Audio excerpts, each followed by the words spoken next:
Goeiemôre almal, wees gegroet in die wonderlike naam van Jesus op hierdie geseënde Dinsdagoggend en baie dankie dat ek die voorreg het om vir julle 'n woord te kan bedien vandag. Aan God alle eer, lof en heerlikheid vir hierdie woord wat ek vir julle kan bring.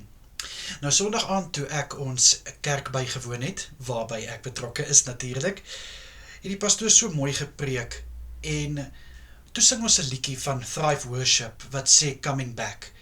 En weet julle wat? Toe tref dit my. Maar hoeveel keer in ons lewens het ons die manier om weg te dryf van Jesus, en dan kom ons met die storie en sê, maar Jesus het ons verlaat.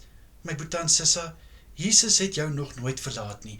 Jesus sal jou nie verlaat nie. Want hoekom? Want hy het jou so lief.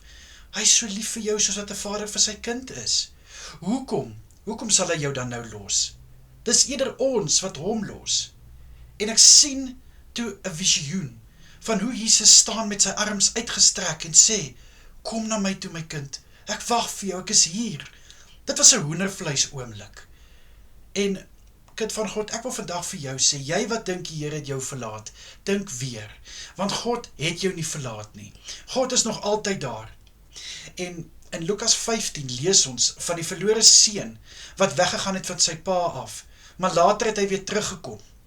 En sy pa was nog steeds by die huis, sy pa was nog steeds daar, om die waarheid te sê, sy pa het eintlik vir hom nog elke dag gewag dat hy terugkom. En toe hy terugkom, hy het vir hom 'n feesmaal gehou, nuwe klere en skoene gegee, selfs 'n ring aan sy vinger.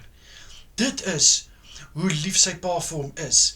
En die ding is, dit was nie die pa wat die seun verlaat het nie, die seun het sy pa verlaat. Maar hy het geweet waar sy vader, en hy kon terugkom na hom toe. En dieselfde is so met ons ook, my boetie en sissa. Ons weet baie goed waar is die Here. Al wat ons moet doen is net terugkom na hom toe. Terug in sy arms. En Jesus sal vir jou met ope arms ontvang. Hy wil hê, jy moet terugkom na hom toe. So my boetie en sissa, as jy weggedwaal het van Jesus, dan is vandag die dag om op te staan en terug te kom na hom toe. En ek sê vir jou, hy wag vir jou. God is nog steeds daar. Hy wag net vir jou om daai keuse te maak, om na hom toe te kom, en dan kan jou lewe weer koers kry. Jou lewe kan weer 'n omkeer draai. Hoekom?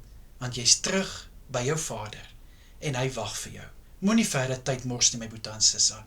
Dis nou die tyd om terug te kom na Jesus Christus toe. Kom ek bid vir jou. Vader, ek dra my boetie en sissa nie op. Here, vir hulle, wat voel u hulle verlaat, bid ek dat hierdie woord hulle sal inspireer, dat u hulle nog nooit verlaat nie. Liewe Here, u wag vir hulle, u wag dat hulle terugkom na u toe.